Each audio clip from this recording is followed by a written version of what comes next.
All right, welcome everyone to July monthly membership masterclass today on the hidden forces of life. So I was going to call this shadow work, but I think it's much broader than that. So we will cover shadow work, but really talking about this month all forces and our relationship to the forces of life. All right, so everyone just take a breath, put your feet on the ground.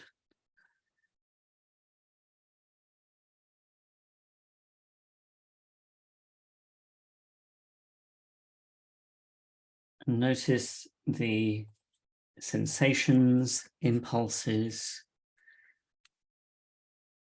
and as best you can, don't fight with any of it. Allow it to be what it is.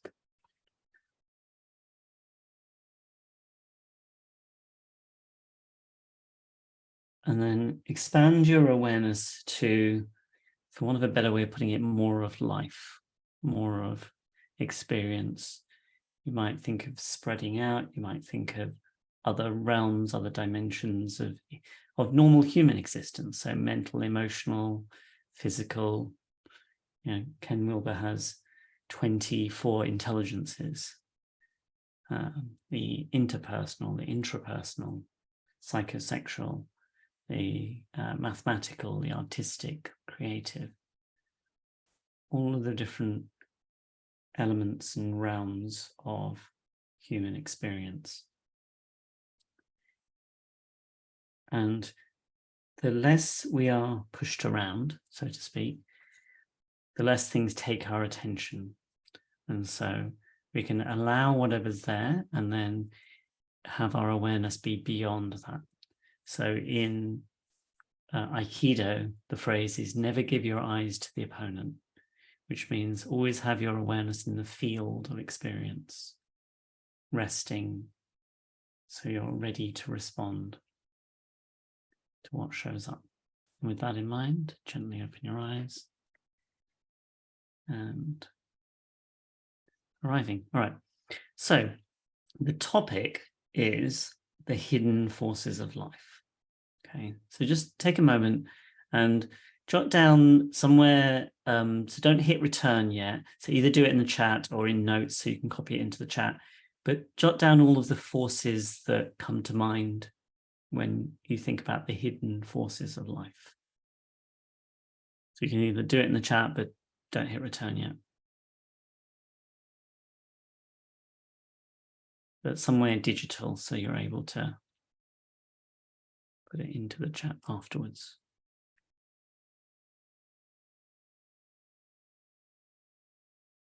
You can start written if that's better on paper.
And then when you've got a reasonable list,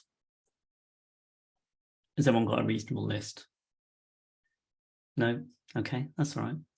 Has everyone got some things written down? Yeah. then of the things you've got written down, just pick out the top 3 that you think you are most influenced by.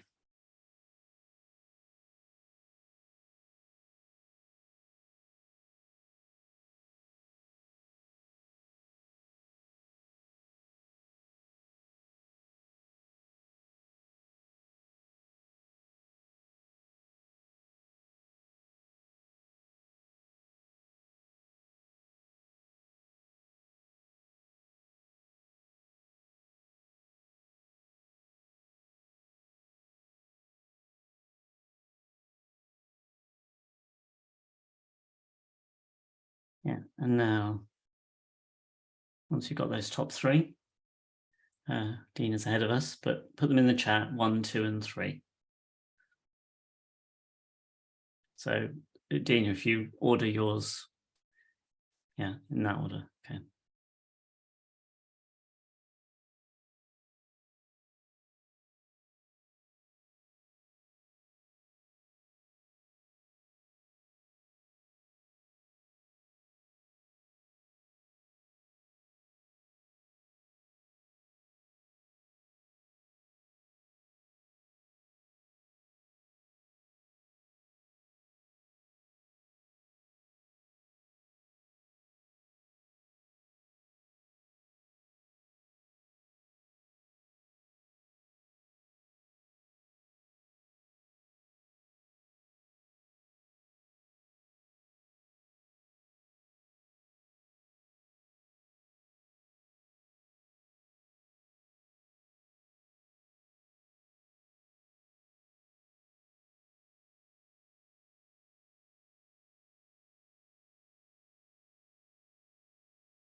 So we have genetic and biological drives and influences, socio-cultural drives, morals, ethics, and self-perpetuating, generating unconscious beliefs and stories. Okay, perspective, stages of development, karmic agreements and contracts, other people's energies, divine love and fear or unawareness, and forces of oceans, forces of forests, hidden power, and energy willing to uncover.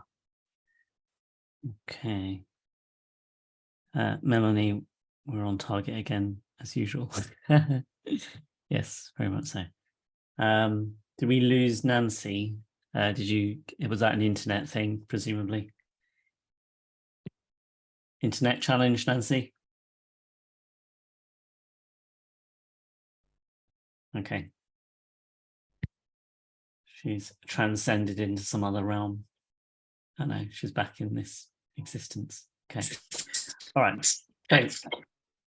Oh, I'll just get you muted. All right. So as I was looking at this, and the classic is to start with shadow work. That's almost what almost everyone does, right?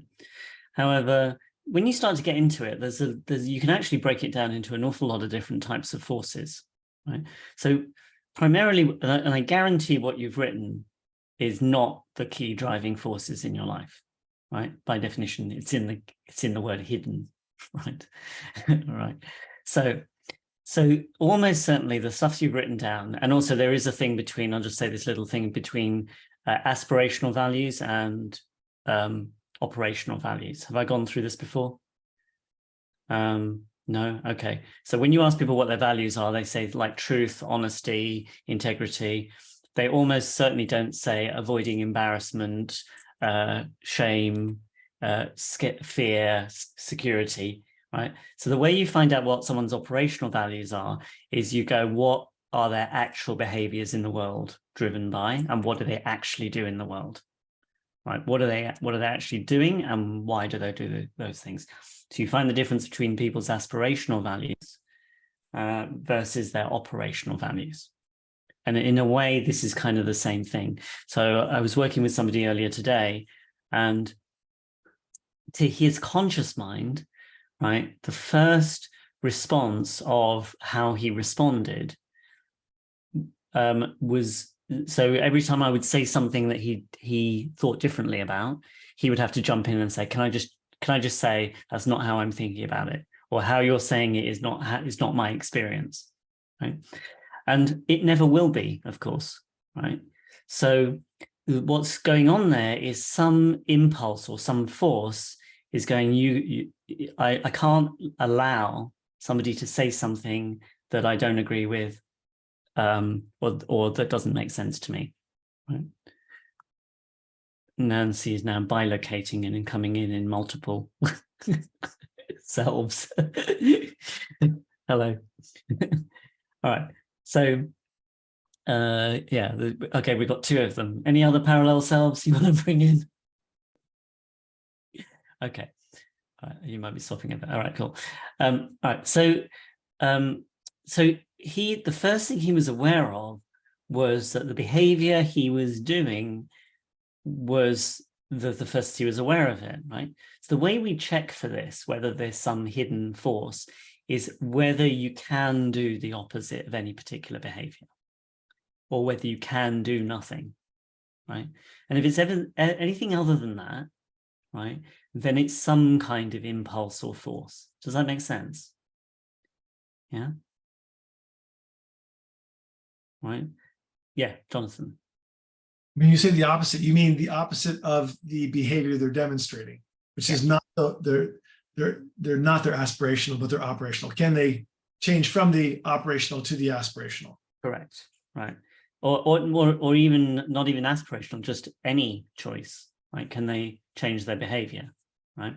Because the definition, this is a kind of working definition of living from your own energy, is that your own energy follows your will.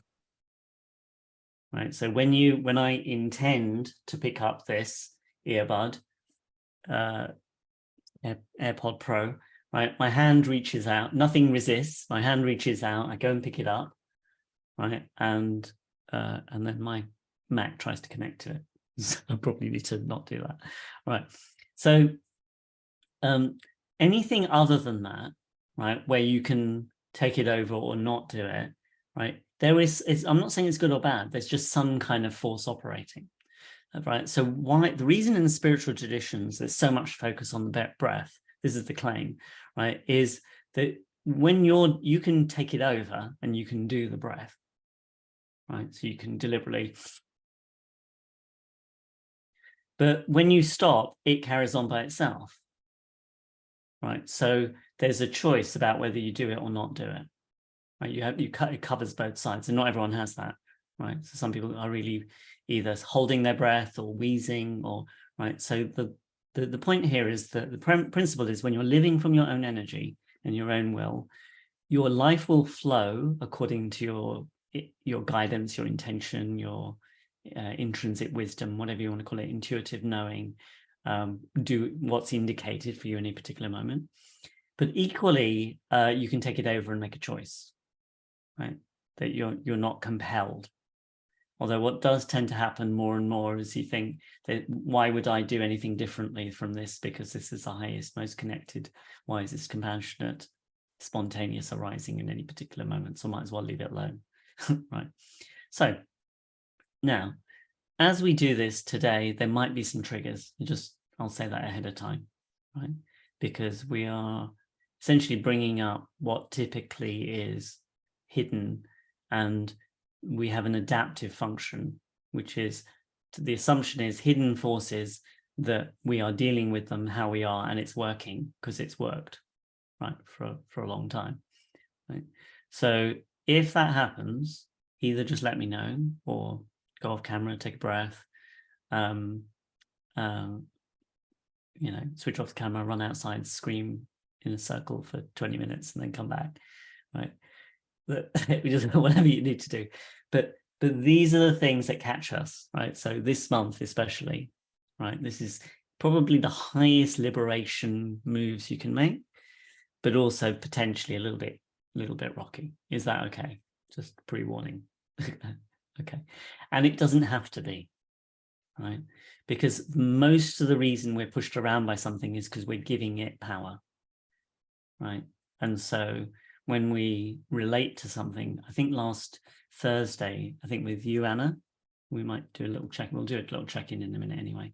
But what we had you do, so it's on the recording, is to think about those forces that were kind of internally, have them be outside of you and over there, and then let them go and do their thing, right? Zip around all over the place, right? So because our normal strategy, the way we're socialized, either oppress, suppress, or repress energies, right? All forms are kind of pushing them down or holding them in, some version of that, right? Or containing, right? These are metaphors actually, rather than actually what happens. And the test is, we know we're being pushed around if there's a sense of tension in our bodies and a sense of having to guard against, keep something out, or, trying to, what's the classic one in personal development? Something's holding me back.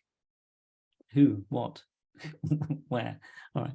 So I want to consider, when you think about hidden forces, let's, first of all, any comments on what you wrote so far and in the intro? Let's just go around and what's kind of present for you in terms of this month, hidden forces of life, what you think might happen, what you're afraid might happen, or anything really, just whatever's coming up.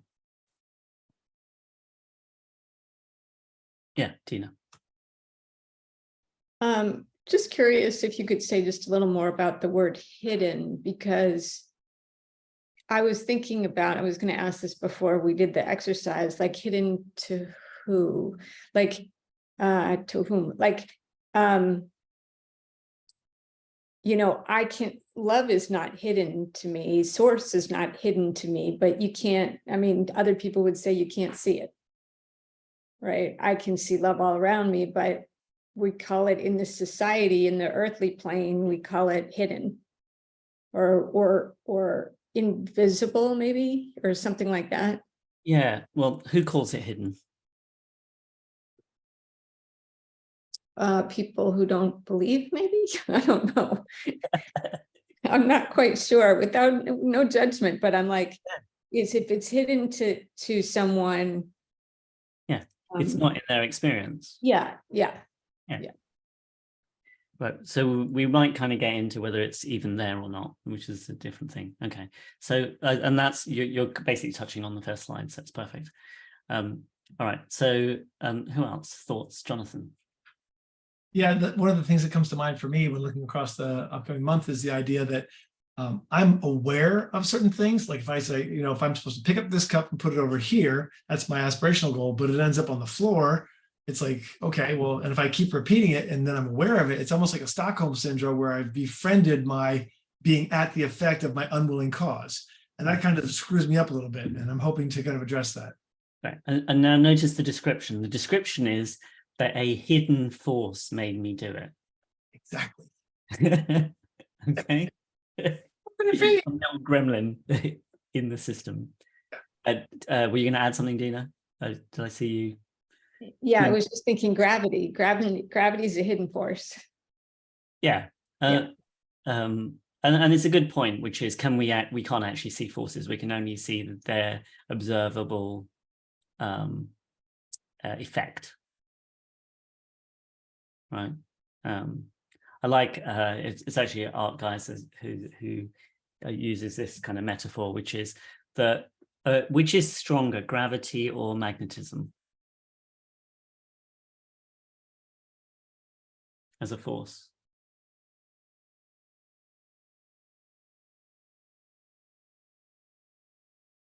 It's all right to be wrong. Have a guess. Doesn't it depend on what the level of each one is? I mean, magnetism of two small magnets is no comparison to a black hole gravity well. Yeah. Okay. By comparative mass.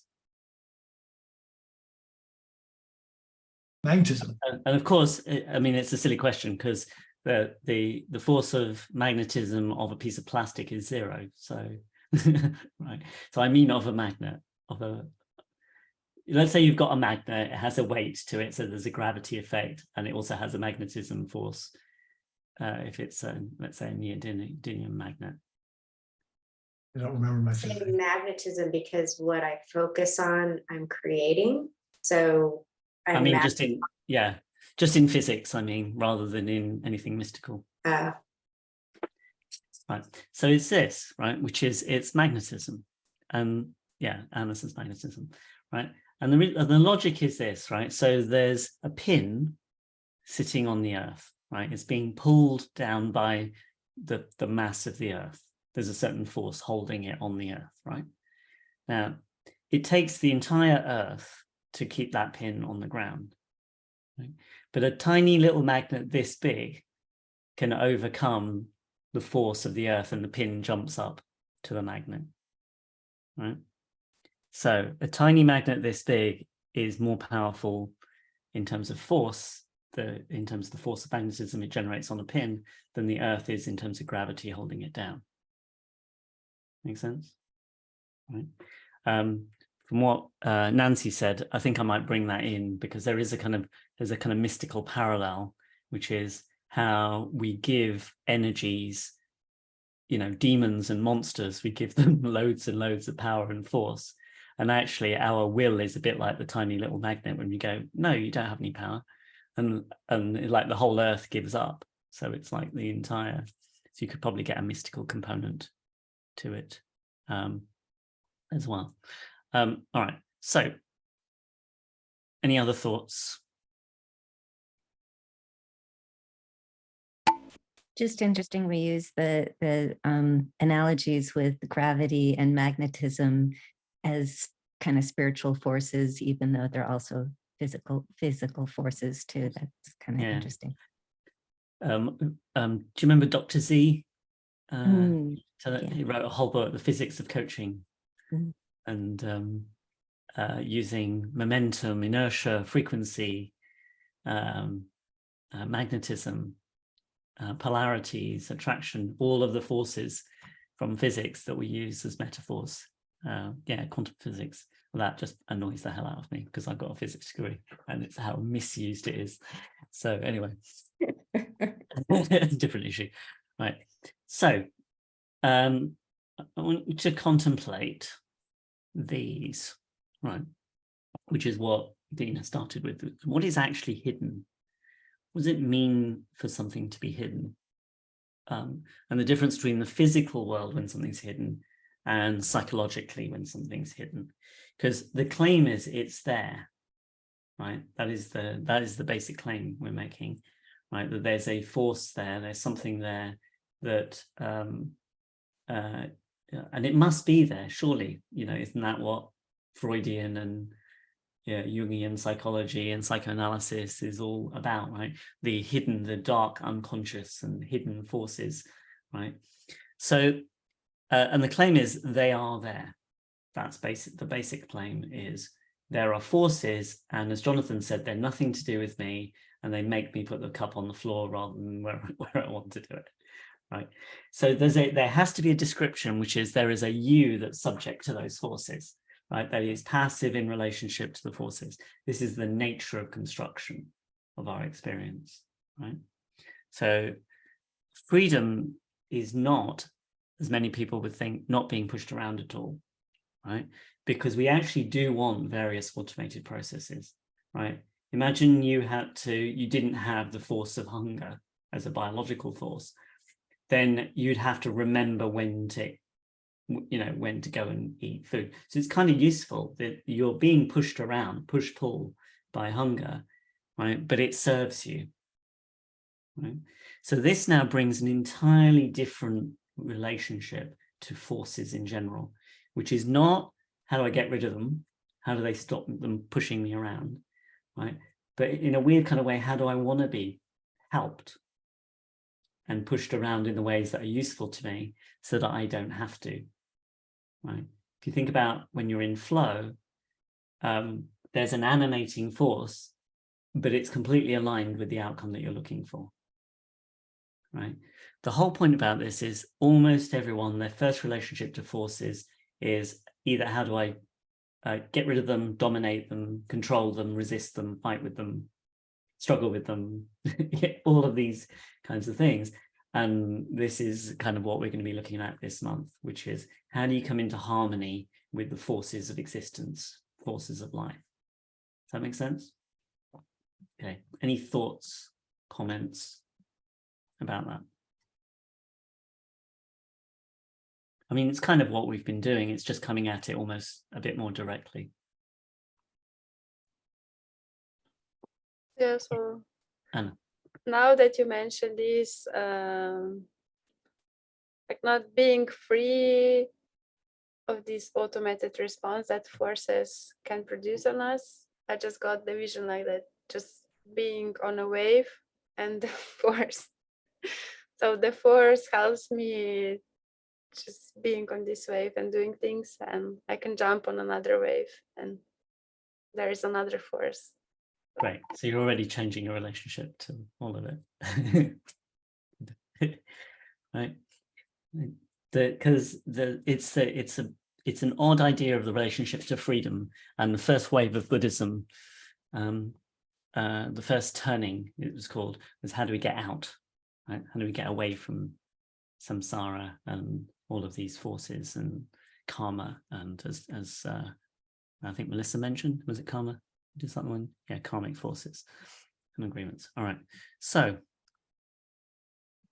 let's look at some of these then in no particular order.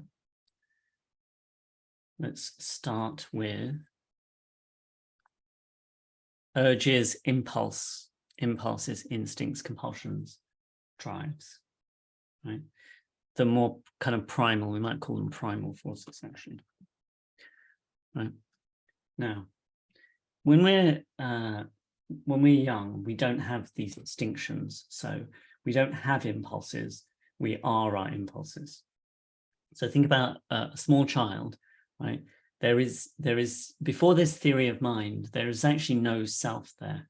There's a spontaneous unity between the impulse arising and the behavior that it creates, right? And you could say at a certain age, the thought, right? So in a weird kind of way, the thought, the action, and the behavior are all unified, right? And the paradox is at the quote unquote end of the spiritual journey, the Gandhi thing is that thought, speech, and action become unified, right? So does that mean becoming like a impulsive, impetuous child? Obviously not, right? However, this is transcend and include, right? So when Buddhism goes wrong, people try and just get rid of their impulses and forces and drives, and that doesn't work, right? So close your eyes for a second. And I want you to get a sense of when impulses or urges or drives arise, right? And pick one and then notice how it animates your body, right? So the movement, so it comes up wherever it comes from, right? And then your body wants to move, right? It's an animating force.